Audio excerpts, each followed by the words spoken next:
I enjoyed going to the Barnes and Noble, actually, the bookstore recently, and reading some books. And it's cool because they have different sections, self-help, business, things like this. So if you guys are ever trying to just improve an area of your life in business and social life and psychology, mind, like productivity, anything, right? You can go onto YouTube and like look stuff up, but a lot of times it's random people's advice and opinions and things. I'd rather get a very nice, rich input from someone who's put a lot of time into this and like really summarize something. So a lot of people talk about, hey, books are really great, and like there's pros and cons to books. One of the cons being like time. It takes a long time to read a book. However, the information is very rich, and this kind of went over my head for a long time, which is pretty embarrassing to say. I never read books, but like if you want to solve something, go to a bookstore, go to a library, and go to that topic and start reading a book that has a good a good possibility of being exactly what is going to solve that problem. Maybe a lot of people all agree, hey, this is a really great book on this topic, then go read that one, as opposed, because there's going to be multiple selections of books for one topic, right? So ideally you want to pick one that is the best, because some books are better than others, to be even though I'm saying all, books are great, some books are better than others even still. So I enjoyed just going to the bookstore and reading. Just I read as much as I can out of a book, and I didn't buy anything.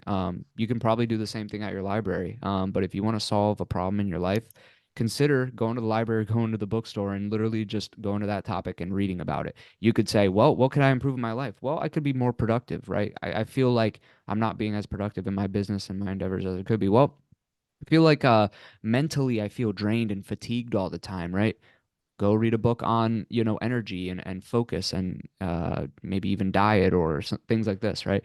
So just make a list of things that you want to improve, and it's very cool because if you read a book and actually take it seriously and take those things to heart, you can very quickly get a really great kind of like new path forward. Like one of these examples was the sales book I read. I didn't know too much about sales, but after reading that book I felt like I got a really nice clear framework going forward, as opposed to trying to Frankenstein together, Alex Hormozzi's like advice here and this influencer's advice here, and Frankensteining something together, as opposed to just getting a really rich information, from a book. So yeah, Chris, I don't know if you read, but I plan to go to the library and bookstore more often.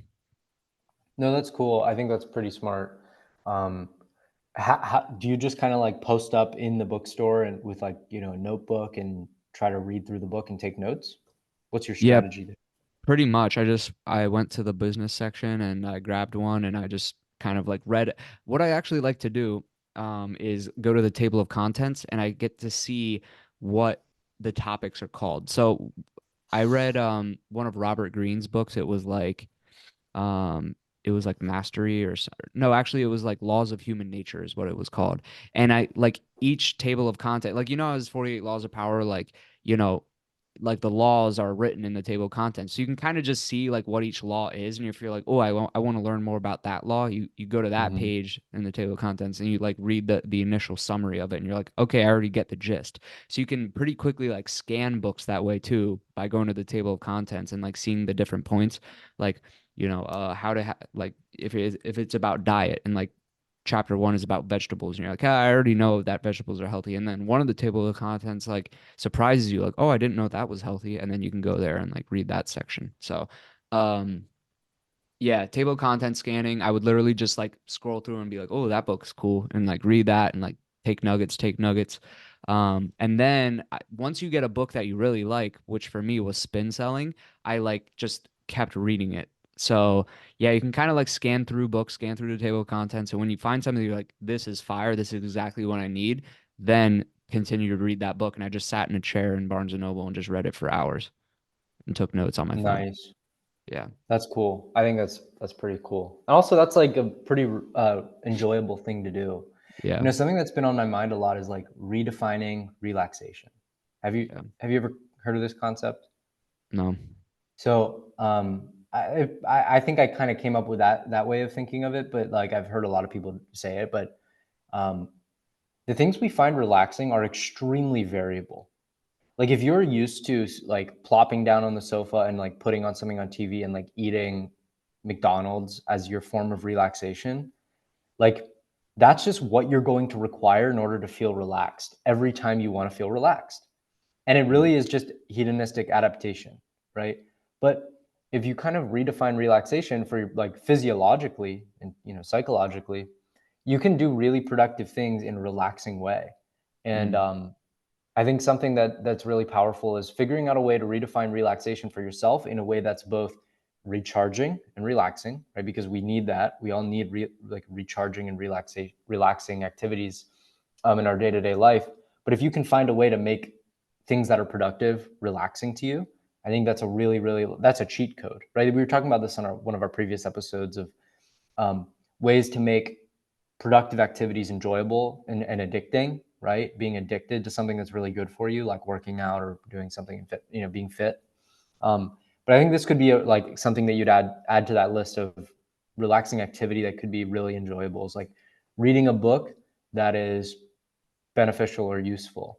Yeah. Um, And and it's even better. mixing that, right? Like if like sometimes like you don't want to sit down at the end of a day and like read something about how to sell, right? Like that can actually be kind of draining, or you don't, that still feels like work. But if you Mental mix effort. it with like fiction reading, like maybe it is like fiction reading is pretty enjoyable for like 99% of people if you're not inundated with like TikTok and like Netflix shows that you're constantly watching. If you can like reset that dopamine, um, your dopamine to enjoy reading fiction, you'll very likely be able to pair that with something that's nonfiction, like spin selling or laws of human nature. You can pretty easily pair those things and make it enjoyable. So I think that's pretty cool. I like that a lot. Yeah. Um, and yeah, because uh it can be enjoyable to just read a cool book about something you find interesting, you know. And you kind of alluded to the fact of like making productive or good habits addicting. And I think part of that equation is like, a lot of times like hedonistic comfort, pleasure type stuff and relaxing it's kind of low effort and good reward. So I think entertainment, right? When you're watching YouTube videos or watching television, you literally just sit there and you're getting dopamine from the screen showing you fun stuff and you're not thinking much.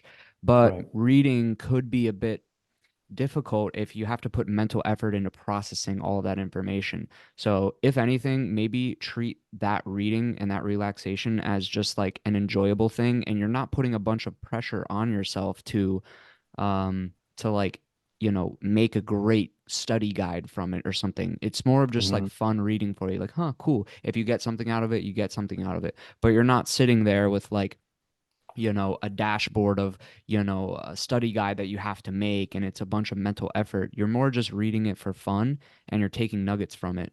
And that is going to be an addictive cycle, I think, because there's not much mental effort and you're getting some dopamine from those cool nuggets that you're getting from it. So yeah, just like read them for fun even, and you don't have to you know, study guide the heck out of it and like remember each and everything, but at least you're exposing your brain to that in almost an entertainment fashion. So Right. could be, yeah. Totally agree. Cool. So Cool. Any other